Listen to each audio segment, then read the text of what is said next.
It's cold, yeah.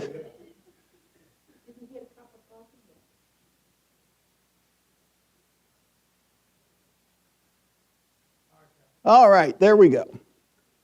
Last time, 2 weeks ago, we were dealing with the apocryphal book of Susanna. The story, if you remember, was of a virtuous woman who decided that it was hot and she needed a bath. And remember, back in those days, we're not talking about indoor plumbing. So she's out in a garden, a walled garden. She had done everything to maintain her purity. She wasn't an exhibitionist like with Bathsheba. She should have been fine, but unbeknownst to her were two elders of the nation of Israel who were in Babylonian captivity, and they had hid themselves in the garden. And they propositioned her that they would not say anything if she succumbed to them. And when we left off, she cried, and we looked at the Deuteronomy provision about a woman being accosted, and she would be held guiltless if she cried out for help, which she did. If, on the other hand, she didn't cry out for help, she would be guilty, along with the guys that took advantage of her. So that's where we ended up. So, next part of the story. Then ran the one and opened the garden door.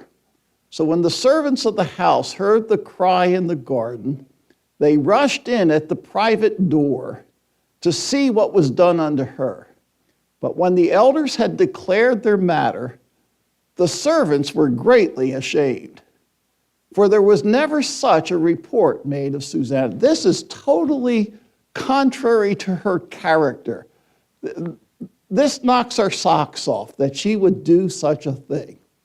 And it came to pass the next day, when the people were assembled to her husband, Joachim, the two elders came, also full of mischievous imagination, against Susanna to put her to death. Now, they were frustrated in their advances to her. Their reputation was now in jeopardy. And so they would have to make up a story to protect themselves. And this is what they did. They said, before the people, send for Susanna, the daughter of Chelcias, Joachim's wife. And so they sent, and she came with her father and her mother and her children and all her kindred. Now Susanna was very delicate woman, beauteous to behold. And these wicked men commanded to uncover her face, for she was covered that they might be filled with her beauty. That was the whole thing. There's lust in these guys' hearts. Therefore her friends and all that saw her wept. Then the two elders stood up in the midst of the people and laid their hands upon their head, which is a symbol of identification, such like the high priest on the Day of Atonement when he would lay his hands on the scapegoat. Now they are identifying, this is the one who was wrong with us. And she, weeping, looked up toward heaven, for her heart trusted in the Lord. Put yourself in Susanna's place. These men are making accusations against you that have the penalty of death. You have no witnesses to what went on. It's their word against yours. These are elders, supposedly virtuous men of the nation of Israel. There's two of them, one of you. What are you going to do?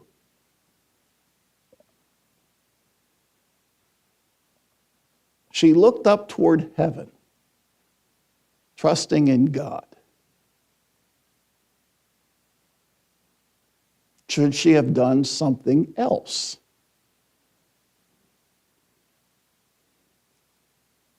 If you were in that position, what would you do? Okay. That it? What was there for her to be forgiven of?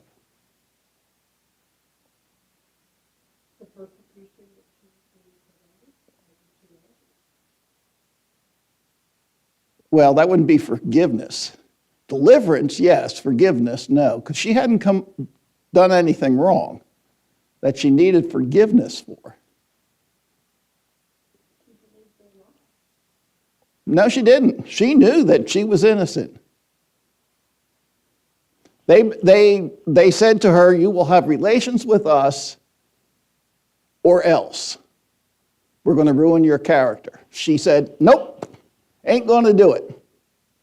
And now they're coming back and they draw all the people together and they make these false accusations against her character. She is totally innocent. Forgive them. They don't want any forgiveness.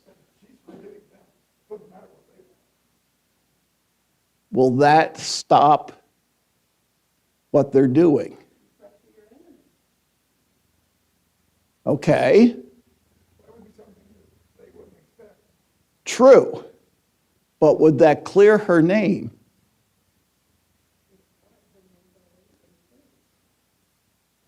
True. But she's going to die for it. Would you be willing to die for a false accusation?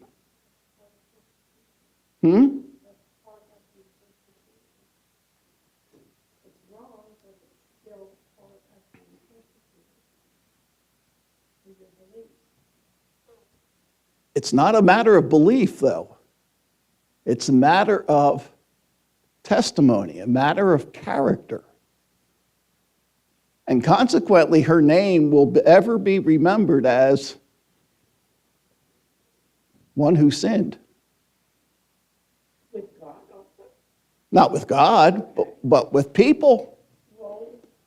She has children. What are her children going to think? What is her husband going to think? Do you ruin the testimony of yourself before your family? Or do you fight it?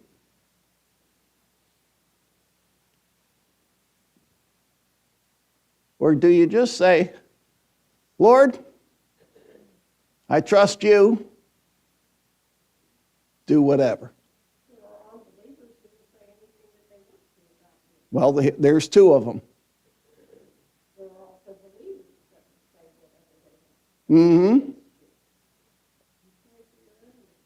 True, but do you not contend for truth?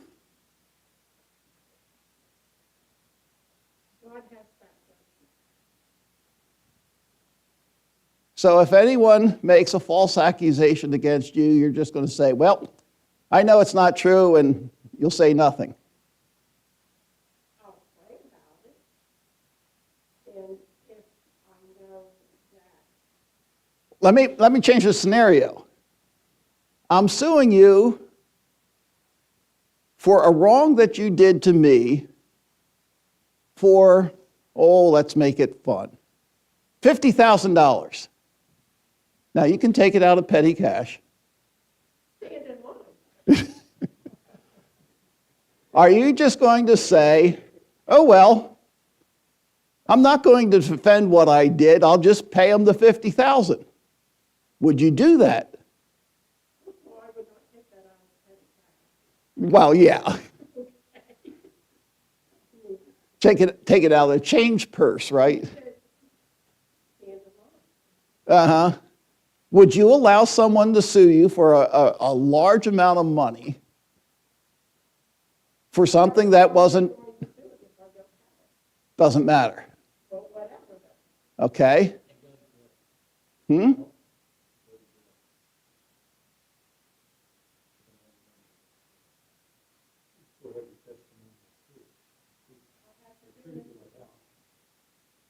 But you've done nothing wrong. You don't need forgiveness.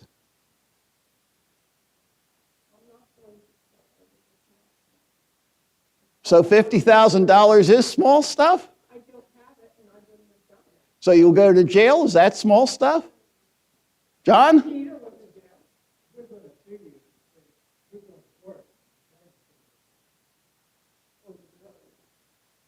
I'm saying in this instance, she's going to say, just pay them off. It doesn't matter.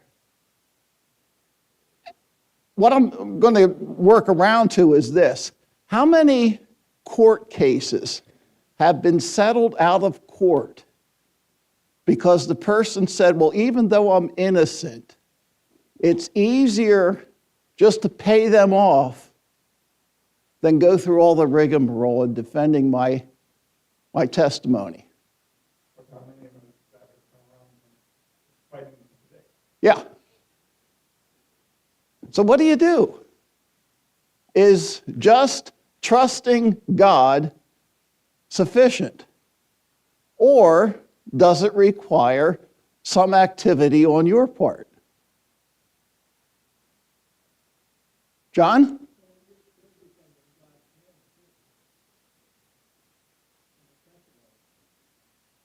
True.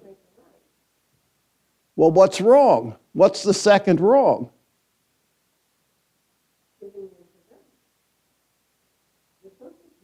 Okay, so then you would do something. I did not say that.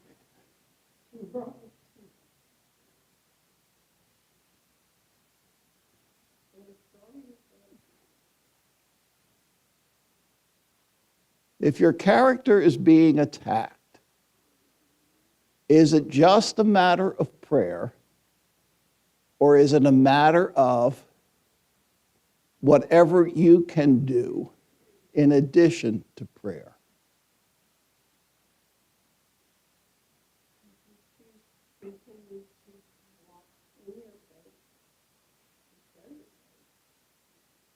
But you can't do that if they kill you. And that's what's going to happen to her. This book was in the Bible, though, wasn't it? This wasn't in the Bible. No, this is a well, I shouldn't say a fairy tale. This is folklore. It's the opposite side of the Bible. Yeah, this is not inspired. Right. But nonetheless, these are real life events, whether it historically took place or not in this circumstance. Similar things have happened. Mike?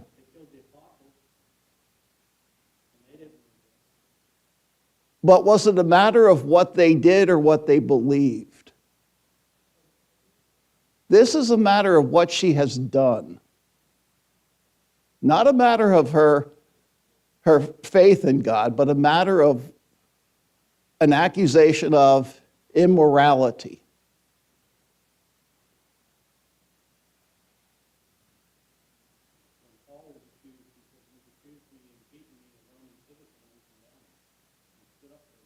Ah, so there is something other than just trusting God. In addition to trusting God, what did he do? He appealed to Caesar. I want to defend myself. And did he defend himself? Yep. He surely did. I think here, and what the problem is with this, there are two different versions of this book. In the one version, which is the one I have up here, all it says is she looked toward heaven, for she trusted in the Lord. In the other version, there is an enunciated prayer.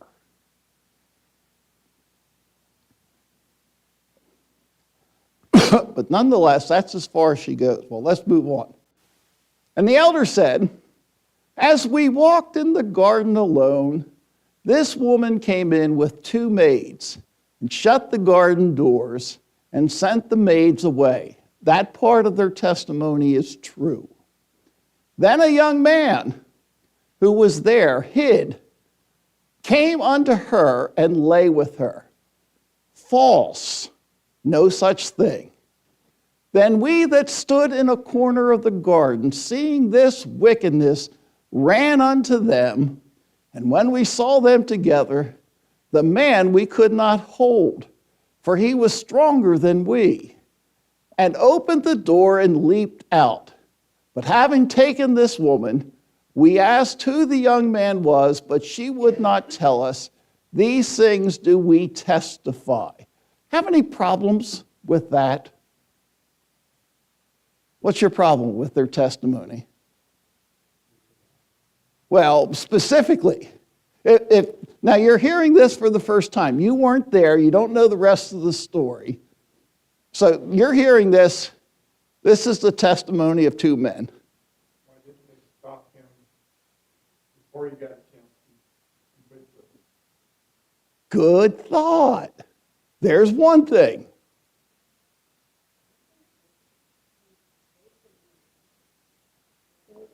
No, they were elders.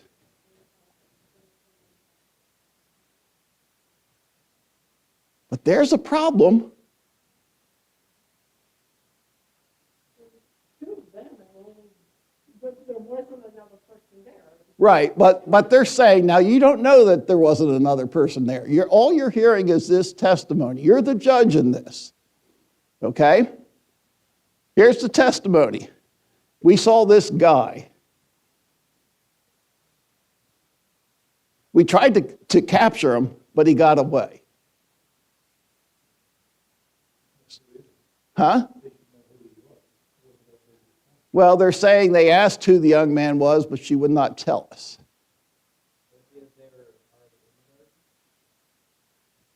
Yes. And what's the problem with that? What in the world were they doing there in the first place?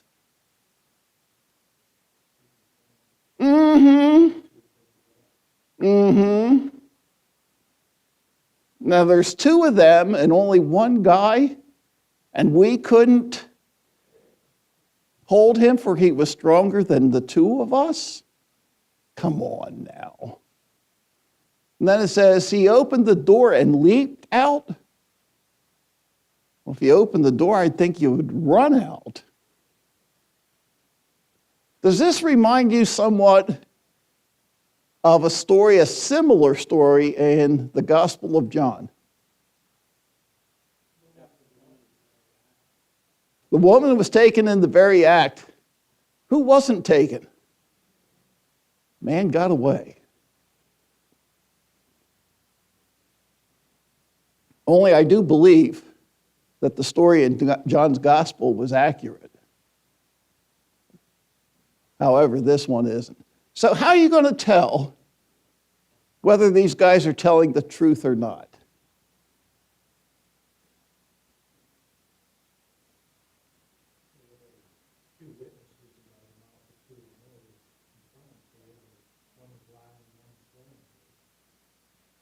Well, they're both saying the same thing against her. So there's 2 witnesses. Unless they're both lying. Should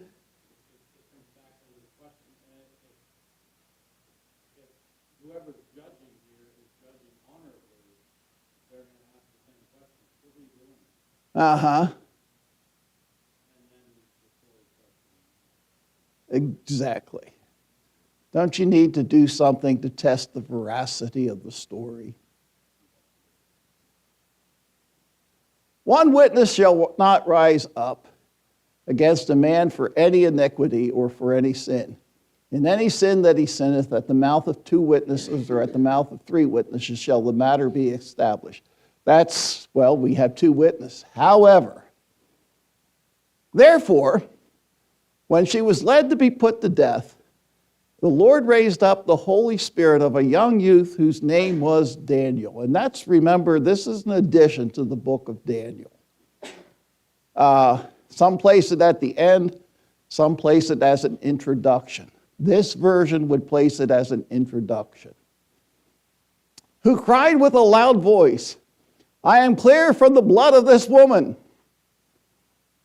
Wait a minute, guys. We haven't done justly. And if you are going to condemn this person to death, I want no parts of it, is basically what he's saying.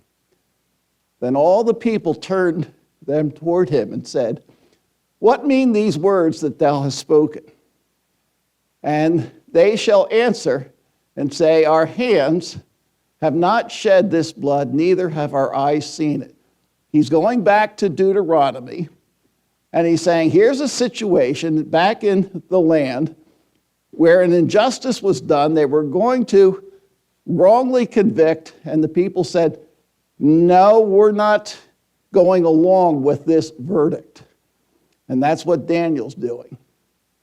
So he, standing in the midst of them, said, are you such fools, you sons of Israel, that without examination or knowledge of the truth, you have condemned a daughter of Israel? Return again unto the place of judgment, for they have borne false witness against her. Daniel is saying something just doesn't sit right here. They're lying. Then both the men between whom the controversy is shall stand before the Lord, for before the priests and the judges, which shall be in those days, and the judges shall make diligent inquisition, which you guys haven't done. And behold, if the witness be a false witness, and hath testified falsely against his brother. That's Moses' rule of deciding justice. Now then, if thou hast seen her, tell me, under what tree sawest thou them companying together? Who answered, this is one of them, under a mastic tree. Okay. What did the other guy say? Now therefore tell me, under what tree did thou take them accompanied together? Who answered, under a home tree. Uh-oh. Contradictory witnesses. I don't know what a mastic and a home tree is, but let's put it this way. I saw her under the maple tree, I saw her under the pine tree. No. Contrary stories.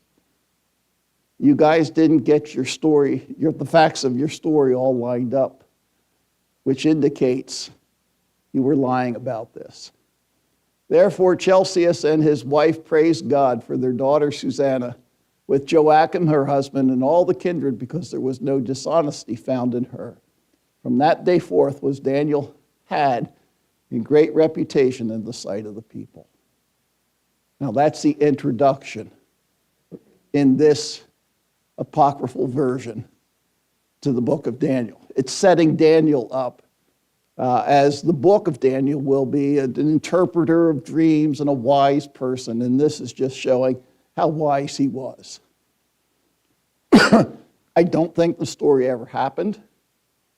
I don't think it's historically accurate, but it is interesting, and it gives us something to talk about. I think it was put in the Apocrypha so I could have it in my Sunday school class this morning. Maybe not. So that's the book of Susanna. Any questions? Comments? I guess it's possible. Certainly it's not one that was needed, or it would be part of the inscripturated text. And it's not. It was added on hundreds of years later. And what happens hundreds of years later, if it's not under inspiration, it gets distorted. So,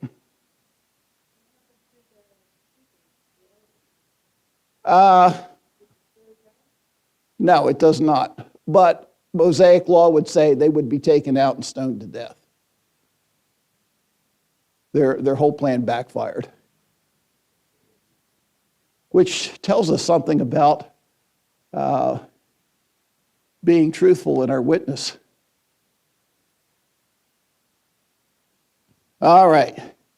I don't know what time is it here. I know I'm running late. I got a few minutes. We can get started on the apocryphal book that I like the most, at least as far as title goes, Bel and the Dragon. Has anyone ever read Bel and the Dragon? No? You're in for a treat. A little background on it. We don't know who the author was. It's not found in any Hebrew text, only in Greek, part of the Septuagint. Its position, depending upon where you put the book of Susanna, is either Daniel 14 or Daniel 15. If Susanna comes at the end of the book, it's in 14. Nonetheless, its length is just one chapter, 42 verses, but it contains 3 stories that all go together. Story number 1. And King Astyages was gathered to his fathers, and Cyrus of Persia received his kingdom. And Daniel conversed with the king and was honored above all his friends. Now the Babylons had an idol called Bel, and there were spent upon him every day 12 great measures of fine flour, and 40 sheep, and 6 vessels of wine. And the king worshipped it, and went daily to adore it. But Daniel worshipped his own God. And the king said unto him, Why dost thou not worship Bel? Who answered, wait a minute, let's stop right there before we go any farther.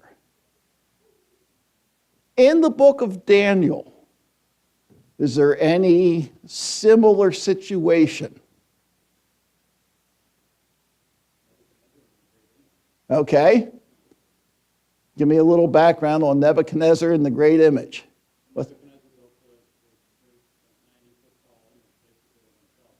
Uh-huh. No. Okay. So there was a historical background that Cyrus probably knew, or at least should have known. Daniel had a reputation of serving only one God. In fact, even beginning at Daniel chapter 1, where the king says, I want you to feast upon all my good stuff that has been dedicated to the idols. And the 3 young men said, ain't going to do it. So right away we have at the beginning of Daniel these types of things. But here we go. We have the 3 young men in the fiery furnace. Why? Because they weren't worshiping. I don't know, but could it just be an imposition from the king, like on a personal level? Or why don't we worship? Should have known. Who answered and said, Because I may not worship idols made with hands, but the living God, who hath created the heaven and the earth, and hath sovereignty over all flesh. Then said the king unto him, Thinkest thou not that Bel is a living God? Seest thou not how much he eats and drinks every day? Okay, here you have an idol. The people are bringing food into the room where this idol is housed, and at the end of the day, the food is gone.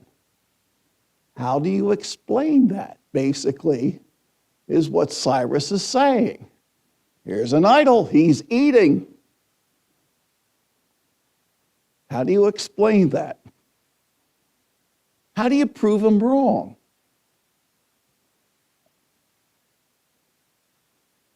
What would you do to prove to Cyrus that this idol, this created statue is not eating? John? Okay.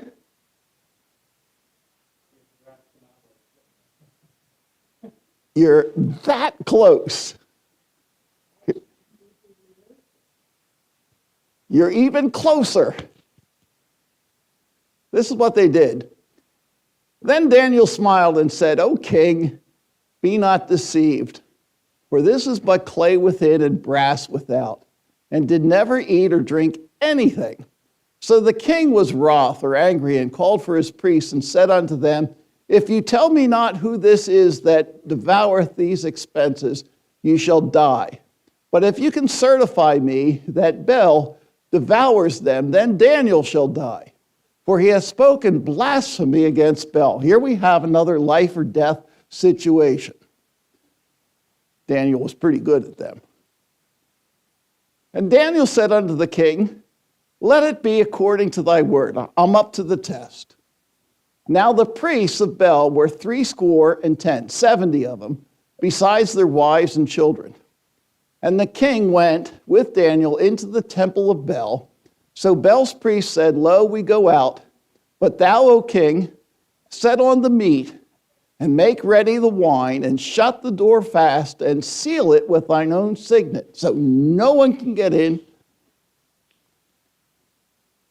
It's only Bel.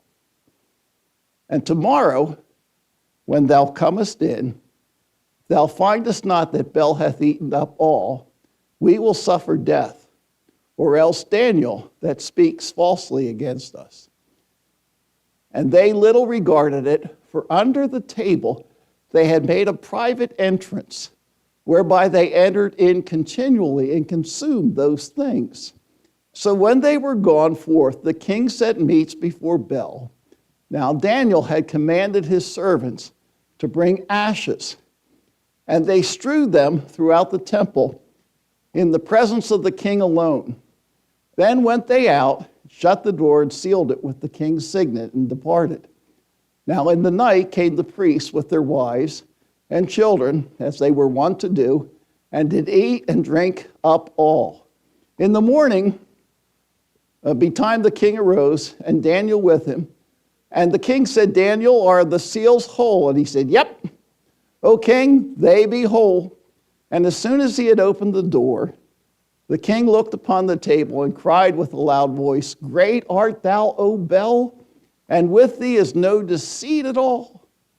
Then laughed Daniel, held the king, that he should not go in, and said, behold now the pavement, and mark well, whose footsteps are these? And the king said, I see footsteps of men, women and children. And then the king was angry, and took the priests with their wives and children, who showed him the private doors where they came in, and consumed such things as were upon the table. Therefore the king slew them, and delivered Bel into Daniel's power, who destroyed him and his temple. You dust for fingerprints, he dusted for footprints. The secret door. And I just ran out of time. I have about 2 more sentences to go on this, but we'll get it next week, Lord willing.